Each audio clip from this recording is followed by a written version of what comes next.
Alright, you know the drill. We're gonna do More Monster Hunter vocabulary. You guys keep giving me more stuff to cover, and at some point we're gonna have to take a break from the series because we gotta let the new vocabulary build up from Wilds. But apparently, 5 generations worth of Monster Hunter sure builds up a lot of memes and stuff. At this point, the list is more than slang. It's really just anything Monster Hunter related that a new player might run into online and be confused about, and I think that's fine. If you have any corrections or add-ons, leave them in the comments, because after this one, we're gonna do a corrections episode, where I remedy all my fuck-ups before Wilds comes out. As always, let's start with subscribing. Subscribing is when you help this channel hit the ground running when Wilds comes out by having there be a lot of people here. B-52. The Boeing B-52 Stratofortress is a long-range bomber capable of carrying up to 70,000 pounds of payload and can fly up to 8,800 miles without aerial refueling. And it's also the name given to the one and only Basilgeuse. And while he may not look like a B-52 bomber, he sure does act like one. The B-52 Basilgeuse is a long-range bomber capable of a payload of 100 delay-action bombs, 56 on the front and 44 on the back. And yes, for whatever reason, I counted them all. I don't know why, I could have just made this up. And contrary to the Stratofortress, has no need for any refueling because he's powered on a 100% renewable energy called Pitch Fit Anger. And also, unlike the Stratofortress, he is capable of crashing his entire vehicle into targets, which he does all the fucking time. Strength, Unity, Basilgeuse. Flagship. The Flagship monster is an official title given by Capcom to the monster who is the biggest nuisance of each game. This monster causes so much trouble for both the hunter and the people of that game that Capcom has no choice but to slap them on the cover and use them to market the game. For example, Nergian World, Kushala and Dos, Everyone and Their Moms in All the Frontiers, and wait, Narga in Freedom Unite? Narga? Narga was a Flagship monster? This Narga. You know what? Narga goes up in my tier list. Good on you, mate. I believe this is technically for the Japanese box art specifically, as there's a few times where the US or international ones, like even as far as World, have a different box art. Because apparently if they don't slap Dragon, trademarked, on the cover, us simple folk in the West are gonna forget what game we're playing. Steve. Now, which monster could possibly be called Steve? Maybe something with a Steve-esque name, like Stygian Zenogre, or Steel Uragan. Where did Steel Uragan score again in the player rankings? Oh. Okay, well, it's probably not him. Or perhaps it's a Minecraft joke, and it's something with Steve-esque colors, like Bracky, or the Weird Baroth, or someone who collects wood, like Banbaro, and nope, none of those things. It's Seregios. So why is Seregios Steve, and not Reggie, or Sergio? Actually, apparently it is Sergio in some places like Spain, but why Steve?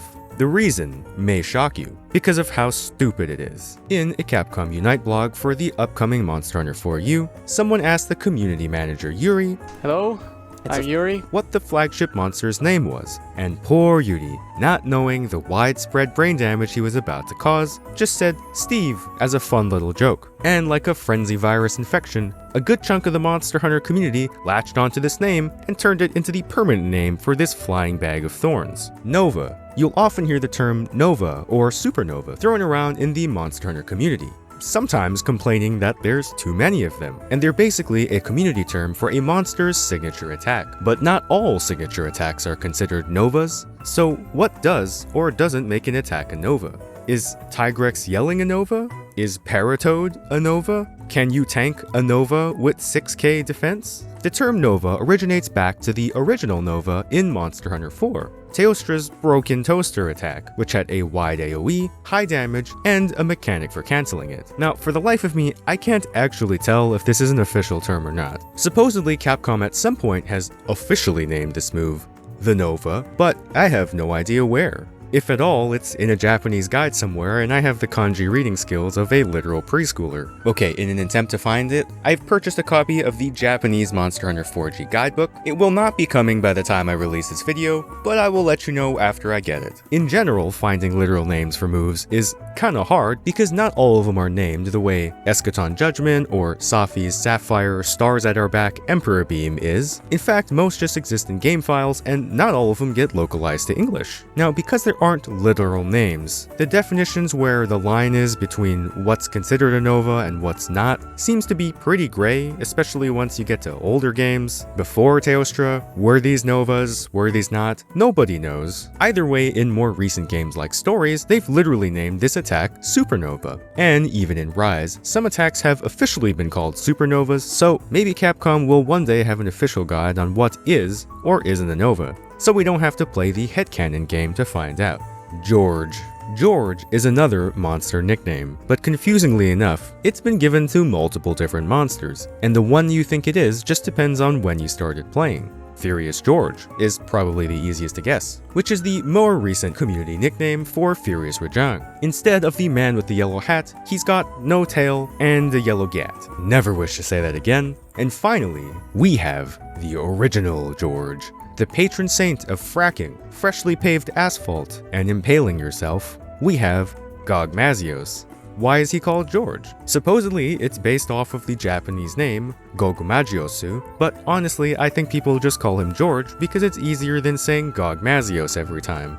Gog and oh my Gog. Well, we can't talk about Gogmazios without talking about the original Gogmazios meme. Did you think I was gonna skip this one? I believe this is actually another community-turned, somewhat official phrase. While he is nicknamed George, because it's easier to say than Gogmazios, people also called him Gog because I guess Gog is even easier than George. And of course, with the name Gog and being a terrifying force of nature, or unnature I guess, people started to use his name instead of God when they said, oh my god. And even to this day, you still see oh my Gog in the Monster Hunter community, and even in game, as I believe Dame Chica says oh my Gog in Monster Hunter Rise, and a bunch of NPCs endgame say Gog in World, which makes sense cause I think the World team is also the 4 team, though you guys can correct me on that. Now that we have a full oil basin field in Wilds, will we see the second coming of Gog? I sure hope so. And that's it for this episode. Like I said, next one's going to be a corrections episode where we will do a number of corrections like sets versus builds, and Kliger being the name of the animation versus the literal doing the thing. I realize now that this episode was like majority monster nicknames, but that's part of Monster Hunter lore too. Anyways, thank you guys for watching, and also for helping me collect even more of these for the next one that we do. I hope your computers are okay for Wilds.